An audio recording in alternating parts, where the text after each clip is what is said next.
नमस्कार दोस्तों, नमस्कार है दोस्तों, भाइयों बहनों एवं आप सभी लोगों का सबसे पहले स्वागत है इस वीडियो में। दोस्तों आप सभी लोगों का, कोई भी लोग इस वीडियो में जो भी लोग आए हैं सुनने, विश्व भर में किसी भी स्थान से किसी भी जगह से आप लोग अगर मुझे देख पा रहे हैं, सुन पा रहे हैं इस पूरे पृथ्वी में, तो आप सभी लोगों का सबसे पहले तो स्वागत है। दोस्तों आप सभी को बता दूं, आप सभी के लिए इंडिया देश के ओडिशा स्टेट से आपका जो ओडिशा स्टाफ सिलेक्शन कमीशन है, यानी कि ओडिशा एसएससी जो है, यानी स्टेट गवर्नमेंट का जो है, उनके द्वारा 380 वैकेंसी आउट हुई है, यानी कि जॉब आउट हुई है, यानी 380 लोगों को जॉब मिलेगी इंडिया देश के ओडिशा स्टेट में। ओडिशा स्टेट के गवर्नमेंट के विभागों में जो पोस्टों का नाम है वो है जूनियर इंजीनियर। मतलब वो लोग जेई पोस्ट पर रिक्रूट कर रहे हैं लोगों को जूनियर इंजीनियर पे, जिस पे उनका पोस्ट का नाम है वो है जेई सिविल इंजीनियर्स। और उसके लिए वो 380 लोगों को रिक्रूट कर रहे हैं स्टेट गवर्नमेंट के अलग अलग विभागों में जूनियर इंजीनियर सिविल के पोस्ट पर। ठीक है जी, तो उसको लेकर नोटिफिकेशन आपका आ चुका है, लेकिन डिटेल्ड नोटिफिकेशन अभी नहीं दिया है, जो कि आप समझ सकते हैं कि 2 से 4 दिन में आपके साथ आ जाएगा डिटेल्ड नोटिफिकेशन। अगर मैं आज करेंटली बात करूं तो आज 11 मार्च को जो नोटिफिकेशन आप लोगों का आया है, आज 11 मार्च है, और आज जो नोटिस आपके लिए आया है वो डिटेल्ड वाला नहीं आया है। डिटेल्ड वाला आप मान सकते हैं कि भाई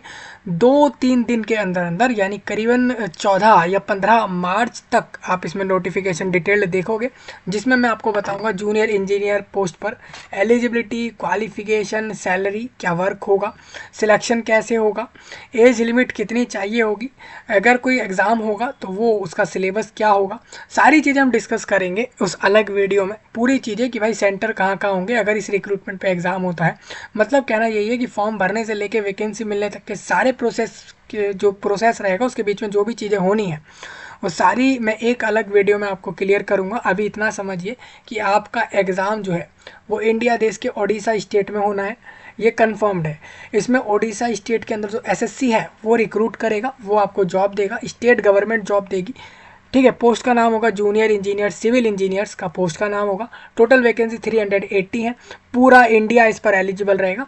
जो लोग बिहार से, कर्नाटका से और मध्य प्रदेश से या छत्तीसगढ़ या दूसरे स्टेट और यूटी से फॉर्म भरेंगे उनको जनरल से फॉर्म डालना होगा।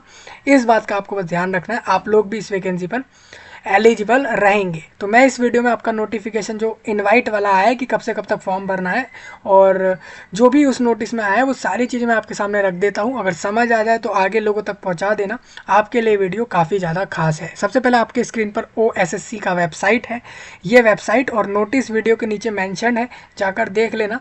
एक वीडियो मैंने एक बार लोगों से ये भी कहा था कि ओएमआर शीट पर एग्जाम कैसे होता है, उसके लिए मैं अलग से एक्सप्लेन करूँगा। तो उसके लिए आप देख सकते हैं यहाँ पर इन्होंने एक फाइल दिया हुआ है, ओएमआर एक्सप्लेन करके बताया हुआ है कैसे एग्जाम होता है। ठीक है जी, अभी क्या है, कहीं कहीं अलग अलग स्टेटों में अपने अपने ओएमआर पर भी अलग अलग स्टेटों में अलग अलग तरीके से एग्जाम होते हैं। जैसे कहीं 4 ऑप्शन दे दिए, कहीं 5 ऑप्शन दे दिए, ऑप्शन के नाम उन्होंने ABCD रख दिए, कहीं 1 2 3 रख दिया, कहीं रोमन नंबर पर चले गए, और इस तरीके से लोगों ने करा है।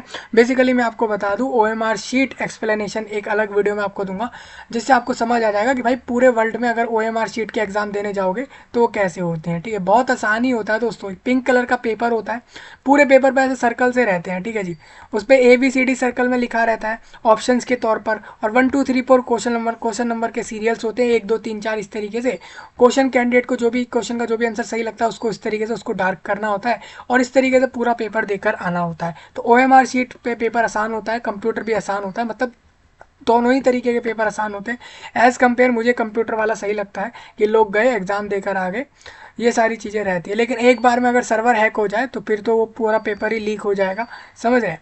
अभी क्या है दोस्तों, हम कभी भी किसी चीज़ में सिक्योरिटी ज़्यादा सिक्योर नहीं मान सकते हम किसी को, क्योंकि जिस तरीके से टेक्नोलॉजी एडवांस है, तो जब सर्वर की बात हो या फिर ऑफलाइन मोड में ओएमआर या रिटर्न एग्ज़ाम हो, तो कुछ भी हो सकता है एग्ज़ाम्स के अंदर। तो मैं नहीं कह सकता कि भाई कोई भी चीज़ सिक्योर है, लेकिन अगर आप बात करें तो कंप्यूटर वाले एग्ज़ाम ज़्यादा सिक्योर होते हैं as compared to offline exam, जैसा मेरे को लगता है।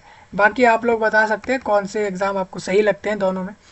वैसे तो लोगों को वैकेंसी लेनी है, किसी भी तरीके से मिले, ये इसमें प्रोसेस होता है। ठीक है, तो इस वीडियो में वेबसाइट का लिंक और नोटिस का लिंक वीडियो के नीचे प्रोवाइडेड है। वैकेंसियों की संख्या 380 है, यानी कि 380 लोगों की जॉब आई है यहाँ पे। तो 380 लोगों को ही जॉब मिलेगी, पूरे इंडिया से सिर्फ इतने लोगों को जॉब मिलेगी। इसके अंदर चले जाना, वैकेंसियाँ ले लेना अगर ये जॉब चाहिए हो। 380 लोगों को ही मिलेगी। ठीक है जी, आप यहाँ पर देख सकते हैं, यहाँ पर OMR शीट एक्सप्लेन करके बताई है। इसमें OSSC के ऊपर जो रजिस्ट्रेशन होता है वो भी इसमें बताया गया है कि कैसे होता है, तो वो भी आप यहाँ से समझ सकते हैं। मैं बेसिकली आपको दिखा दूँ, इस वेबसाइट पर आपको दिखेगा 7 तारीख को एक नोटिस आया था, इंडिकेटिव एडवर्टाइजमेंट कि हम कंबाइंड टेक्निकल सर्विसेज, भाई जो आपका civil engineer junior civil engineer जो पोस्ट होता है ना, वो आप लोगों का जो है ना वो टेक्निकल सर्विस में आता है। ठीक है, तो इसके लिए कंबाइंड एक एग्ज़ाम होगा, उसके बाद ही आप लोगों को ये वैकेंसी मिलेगी। ये ग्रुप बी का पोस्ट है। ठीक है जी, अलग अलग विभागों में अलग अलग हेड ऑफ डिपार्टमेंट जो भी स्टेट गवर्नमेंट के हैं उसके अंदर ये जाएगा। आप इस पर व्यू पे क्लिक करोगे, आपके सामने फाइल आ जाएगा। हालांकि ये फाइल डाउनलोड हो जाएगा क्लिक करते ही, तो इसलिए आपको वेबसाइट से ही ढूंढना पड़ेगा, तो वेबसाइट से आपको ऊपर मिल जाएगा ही। अभी इसका देखिए फॉर्म अभी चालू नहीं हुआ है। ठीक है, तो इसीलिए डिटेल नोटिफिकेशन जैसे ही आएगा मैं आपके साथ रख दूंगा, इसीलिए मैं काफ़ी समय से ले आया इस चीज़ को डिस्कस करने आपके सामने। सबसे पहले देखिए, ओडिशा स्टाफ सिलेक्शन कमीशन है, ये स्टेट गवर्नमेंट उड़ीसा के जो भुवनेश्वर एरिया है वहाँ से नोटिस आया है। क्या लिखा है, इंडिकेटिव एडवर्टाइजमेंट है कि हम कंबाइंड टेक्निकल सर्विस रिक्रूटमेंट कराएंगे।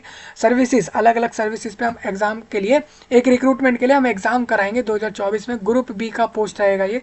सर्विसेज जो भी इसके अंदर आ रहे हैं वो अलग अलग डिपार्टमेंट्स में आ रहे हैं, अलग अलग head of departments state government के अंदर आ रहे हैं। टोटल मैं आपको बता देता हूँ यहाँ पर क्या क्या रहेगा। आप देखिए, जूनियर इंजीनियर सिविल नाम का पोस्ट है, सिविल इंजीनियर इसको कहेंगे एक्चुअल में। अंडर ये इसमें पोस्ट का नाम है जूनियर इंजीनियर। ये कहाँ पर गया है, ये आया है आपका engineer in chief public health Odisha Bhubaneswar में वैकेंसी आया है। इसके अंदर टोटल वैकेंसी 365 है, जिसमें से महिलाएं 122 होंगी। इस टोटल में से महिलाएं 122 रहेंगी, यानी कि महिला की वैकेंसी आप देखें तो 122 है, यानी करीबन आप मान सकते हैं कि महिलाओं के लिए वैकेंसी जो है इसमें टोटल में जितनी वैकेंसी महिलाओं की रखी गई है वो करीबन आप ये मान सकते हैं कि 1/3 के करीब इनका रिजर्वेशन रखा है। एजुकेशन क्वालिफिकेशन ये रहेगी भाई, कैंडिडेट जो है एक diploma have possessed a diploma in engineering, उसके पास इंजीनियरिंग फील्ड का डिप्लोमा हो या उसके बराबर की क्वालिफिकेशन हो, किसी भी इंस्टीट्यूट से वो पढ़ के आ गया है जो कि Odisha council of technical education and vocational training द्वारा उसने पढ़ा हुआ है। तो बेसिकली ये कहना चाहते हैं कि जूनियर इंजीनियर सिविल इंजीनियर को रिक्रूट करना है हमें, कैंडिडेट डिप्लोमा जो है उसका इंजीनियरिंग में होना चाहिए इस फील्ड के अंदर, ये वो ध्यान रखे, और उसका जो है किसी भी इंस्टीट्यूट से पढ़ के आया जिसको भी ओडिशा के काउंसिल ऑफ टेक्निकल एजुकेशन और वोकेशनल ट्रेनिंग ने रिकोगनाइज किया है, उससे अगर पढ़ा हुआ है तभी वो इस पे फॉर्म भर सकता है। तो कहीं ना कहीं इसमें लेकिन वैसे ये होता है कि इसमें आप लोगों का रिकोगनाइज इंस्टीट्यूट से डिप्लोमा होना चाहिए। अब दूसरे स्टेट वालों को क्या करना होगा मैं अभी आपको बताऊंगा। ग्रुप बी का ये पोस्ट रहेगा, सैलरी लेवल 9 का होगा, यानी करीबन कैंडिडेट को 40-50 हज़ार रुपये पर मंथ होंगे। ORSP रूल 2017 के अंदर इसकी सैलरी डिसाइड हुई थी। जूनियर इंजीनियर सिविल एक और पोस्ट आई है, डायरेक्टोरेट ऑफ फिशरीज में आई है, ये ओडिशा स्टेट के कटक जगह से आई है। 15 लोग इसमें रिक्रूट होंगे, इसमें भी डिप्लोमा चाहिए in engineering and civil field, और इसका भी सैलरी सेम रहेगा। ठीक है जी, तो टोटल वैकेंसी तो 380 है। आपको ये कहेगा एज लिमिट कितनी है, तो एज लिमिट 21 से 38 के बीच में रखी है इन्होंने, और इन्होंने कहा है ये 1 जनवरी 2024 को जो लोग 21 प्लस थे और 38 से कम थे वही लोग फॉर्म भरेंगे। अगर आप SC ST और SE BC और महिला हो या डिसेबल्ड हो, या अगर आप लोग नेवी आर्मी एयरफोर्स में जाकर आए हो, तो आपको रिजर्वेशन मिलेंगे स्टेट गवर्नमेंट वाले रूल से। मतलब कि ओडिशा के जो SC ST और इन सब में आ रहे हैं उन्हीं को रिजर्वेशन मिलेंगे। इन्होंने कहा है ये नोटिफिकेशन जो आपको दिख रहा है, ये जो फाइल दिख रहा है, ये जो आपको पेज दिख रहा है, ये इंडिकेटिव है in nature of and provisional as regarding category wise breakup of vacancy. अब लोग कहेंगे जो आपने वैकेंसी बताई, आप इसको ये भी बताओ कि कैटेगरी वाइज कितनी वैकेंसी है, स्पेशल कैटेगरी जैसे disability, ex serviceman, sport person के लिए कितनी वैकेंसी है। आप जो इस पे वैकेंसी पर एग्जाम लोगे उसका सिलेबस क्या रहेगा और पैटर्न क्या रहेगा, किस तरीके का पैटर्न रहेगा एग्जाम में, नेगेटिव मार्किंग वगैरह होगी नहीं होगी, तो कह रहे हैं डिटेल्ड नोटिफिकेशन वेबसाइट पर पब्लिश्ड होगा, उस पर आप ये सब देख पाओगे। आपको बता दूं date of activation of online form, कब से कब तक फॉर्म भरेंगे ये भी कह रहे हैं, विल बी नोटिफाइड।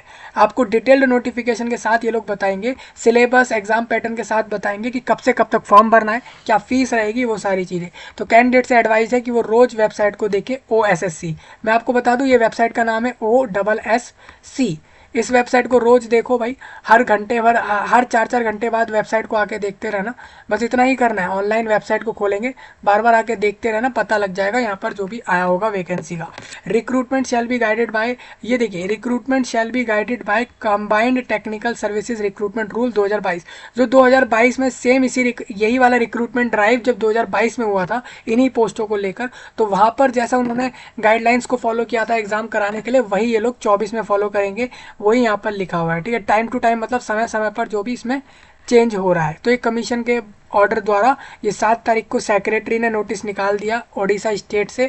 मतलब यही है कि पूरा इसमें इंडिया अगर एलिजिबल होता भी है तो अदर स्टेट के जनरल से ही फॉर्म डालेंगे।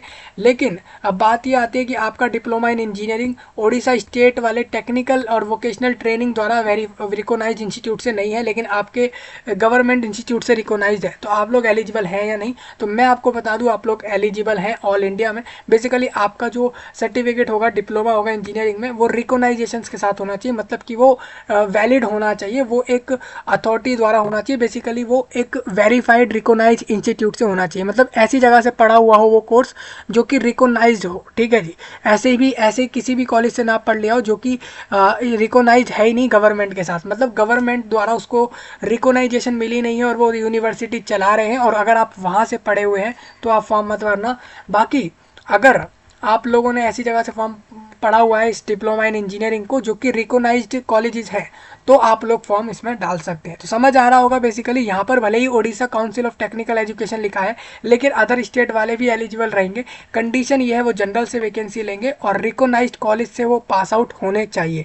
अब बात आती है कि किसकी कैटेगरी वाइज कितनी वैकेंसी है, क्या सिलेबस और क्या एग्जाम पैटर्न और मार्किंग स्कीम और क्या फॉर्म की डेट है, क्या फॉर्म की फीस है, तो वो जल्द ही पता लग जाएगा। और डिटेल्ड नोटिफिकेशन में मैं आपको एक्चुअल क्लियर करूंगा कि अदर स्टेट और पूरा इंडिया एलिजिबल है या नहीं। अभी आप मान सकते हैं कि आप भी एलिजिबल हो, तो इसके लिए हम क्या करेंगे, अभी हम लगभग आप मान सकते हैं हम 10 दिन के अंदर एक और वीडियो कर देंगे आपके साथ इसी को लेकर। ठीक है जी, तो समझ आ गया होगा सारा कुछ। तो यही था आप लोगों के लिए अपडेट।